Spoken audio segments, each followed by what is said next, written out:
श्री गणेशाय नमः। प्रिय दर्शकों, मैं हूं आचार्य पंकज शास्त्री।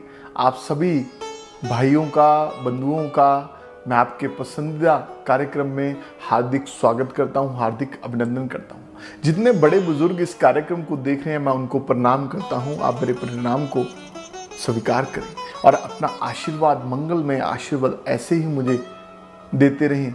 आपका जो आशीर्वाद है मुझे बल देता है, आपका जो स्नेह है मुझे बल देता है, आपका जो प्रेम है मुझे बल देता है। प्रिय दर्शकों, कार्यक्रमों की श्रृंखला को आगे बढ़ाते हुए हम आज का जो हमारा विषय है, विषय वो जो आप हमें बताते हैं। जो आज का प्रिय दर्शकों विषय है वो है वास्तु के ऊपर।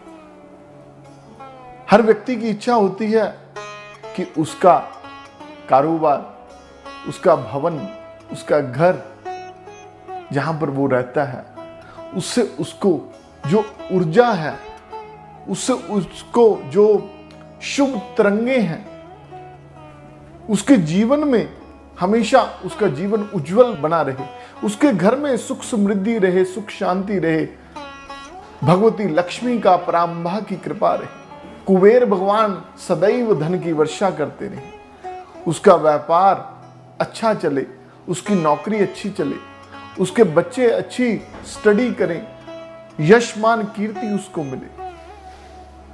प्रिय दर्शकों, ये सारी चीजें हमें जहां पर भी हम रहते हैं, किसी भी कोने में रहते हैं, किसी भी स्थान में रहते हैं, वो स्थान हमारा पवित्र हो। वो पवित्र कैसे होगा? वो जो स्थान का संबंध है वो वास्तु के साथ है, वास्तु भगवान के साथ है। वास्तु क्या है? वास्तु भगवान क्या है? क्यों लोग आज कल बहुत ज्यादा एक्टिव हो गए? क्या उनको पहले जानकारी नहीं थी? प्रिय दर्शकों, वास्तु कोई आजकल विषय नहीं है। वास्तु बहुत पुरातन हमारी विद्या है, जो हमारी ऋषि मुनियों ने हमें प्रदान किए है। वेद शास्त्रों में हम देखते हैं ना कि पुराने मंदिरों में, पुराने भवनों में आज भी भारत में विराजमान है। आप दक्षिण की तरफ चले जाइए, आप पश्चिम की तरफ चले जाइए, आप भारत के किसी भी कोने में चले जाइए, जहां पर पुरातन सभ्यताएं हैं, पुरानी चीजें हैं, बहुत पुराने भवन बने हुए हैं, वो भी जो हजारों सालों से खड़े हैं, वो वास्तु से ही संबंध रखते हैं। उनके ऊपर हम कलाकृतियां देखते हैं ना कि पुरानी कलाकृतियां बनी हुई हैं। वो कलाकृतियां प्रिय दर्शकों किसी मशीनों से नहीं बनी। हजारों साल पहले मशीनें नहीं थी, हजारों साल पहले कोई औजार नहीं थे। वो हाथ से निर्मित की गई हैं, वो हाथ से उनका निर्माण किया गया है। और उनका निर्माण करते हुए वास्तु का बहुत ध्यान रखा गया है। वास्तु का ध्यान इसीलिए कि हमें वहां से जो भी ऊर्जा है अच्छी मिलती रहे। प्रिय दर्शकों, वास्तु का संबंध जैसे स्थान के साथ है, और मुख्य वास्तु का जो संबंध है वो दिशाओं के साथ है। दिशाओं का जो संबंध स्थान के ऊपर पड़ता है, तब ही वास्तु का निर्माण होता है। दिशाएं हमें पता है कि 4 हैं। 4 दिशाएं, पूर्व, पश्चिम, उत्तर, दक्षिण, चारों दिशाओं से 4 और दिशाएं बनी। जो इन 4 दिशाओं से 4 दिशाएं बनी, ईशान कोण, वायव्य कोण, नैऋत्य कोण और आग्नेय कोण। 4 से 4 बनी, ये होगी 8। और आकाश और पाताल, पाताल नीचे, आकाश ऊपर, ये 2 को मिला के 10 दिशाएं होगी। और 10 दिशाओं से हमें शुभ ऊर्जा मिलती रहे, शुभ वस्तुओं का हमारे जीवन पर प्रभाव रहे। देखिए प्रिय दर्शकों, देश काल परिस्थिति हमारे जीवन पर बहुत अधिक असर करती है। स्थान वही होता है। वास्तु के बारे में आपको चर्चा कर रहे हैं तो एक बात आपको बताता हूं। किसी जानकार के, हमारे कोई जानकार थे, उन्होंने भवन का निर्माण किया, काफी अच्छा उन्होंने घर बनाया और सौभाग्य से वो मेरे साथ जुड़े हुए थे और मेरे को उनके घर पर जाना पड़ा। लेकिन उन्होंने वास्तु से संबंधित कोई भी वहां पर कार्य नहीं किया था। उस भवन निर्माण के बाद ही मेरे साथ उनका जुड़ना हुआ।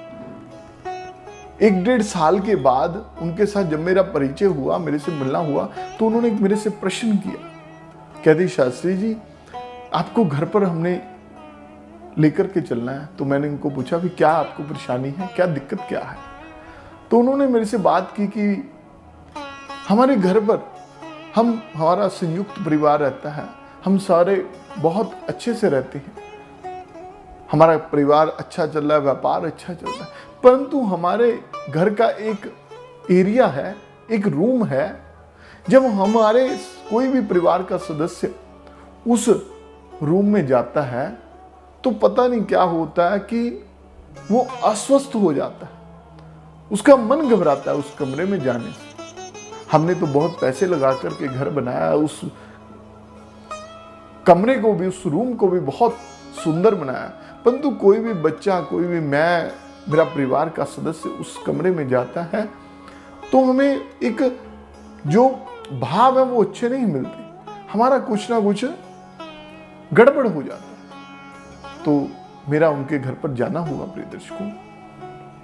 क्योंकि ये वास्तु से संबंधित कार्यक्रम है तो मैं एक उदाहरण के माध्यम से आपको समझाने का प्रयास कर। तो मैं जब उनके घर पर गया, मैंने उनके घर पर जो भी देखा, घूमा, मैंने देखा कि उस जो रूम से संबंधित वो बात कर रहे थे, मैं उस रूम में भी गया और जब मैं गया उस रूम में, वहां पर मेरे को कुछ जो चीजें थी, कुछ दिखा, वो अच्छा नहीं दिखा, वहां पर कुछ दोष नजर आए। वो दोष क्या थे? वास्तु से संबंधित। तो मैं समझ गया कि इनके घर पर क्या दिक्कत है, क्या परेशानी है। तब प्रिय दर्शकों, मैंने उनको इस चीज का हल बताया, उपाय बताया, जो भी हमने वहां पर उनका निवारण के लिए कुछ उनको सुझाव दिए और उन्होंने किए। आज वही व्यक्ति हैं, वही घर है, वही रूम है, वही परिवार है, उनको कभी भी कोई दिक्कत नहीं है। तो इन चीजों से वास्तु, हमने घर बनाना है, हमने भूमि लेनी है, हमने व्यापार करना है, तो क्यों ना हम वास्तु से संबंधित ही दिशा को, हमारी जन्म कुंडली से हमें कौन सी दिशा में व्यापार करना चाहिए, कौन सी दिशा में हमें घर बनाना चाहिए।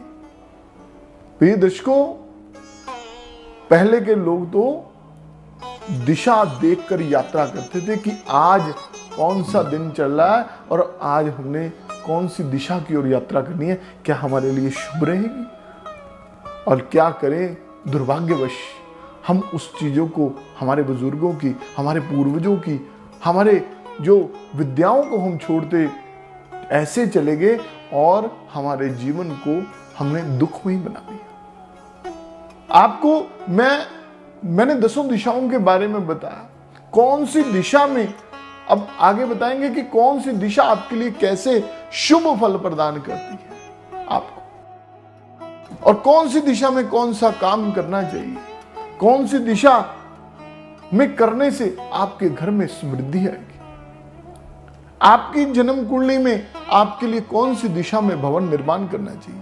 आपकी जन्म कुंडली में आप फॉरेन सेटल्ड होना चाहते हैं तो आपको कौन सा कंट्री में जाना चाहिए ताकि आपको अच्छा एक जीवन, भविष्य आपका उज्जवल रहे। आपको घर बनाना चाहिए और उसमें कौन सा रूम बनाना चाहिए जो आपके बच्चों के लिए अच्छा हो, बच्चों के लिए कौन सा दिशा में उनको स्टडी करनी चाहिए। इन सारी चीजों के बारे में आपको मैं बताऊंगा।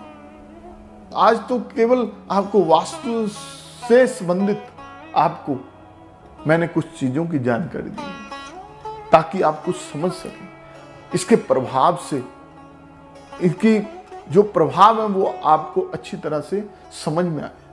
यदि आपकी जन्म कुंडली में या आपके घर में वास्तु से संबंधित कोई भी दोष है या कोई ना कोई परेशानी चल रही है, आप घर पर आपको कोई जगह ली आपको नहीं वो अच्छी बैठ रही, तो आप अपनी जन्म कुंडली का अथवा वास्तु से संबंधित जानकारी के लिए अवश्य जानकारी प्राप्त करें। मेरे नीचे दिए नंबर पर भी आप संपर्क करके जानकारी हासिल कर सकते हैं। प्रिय दर्शकों,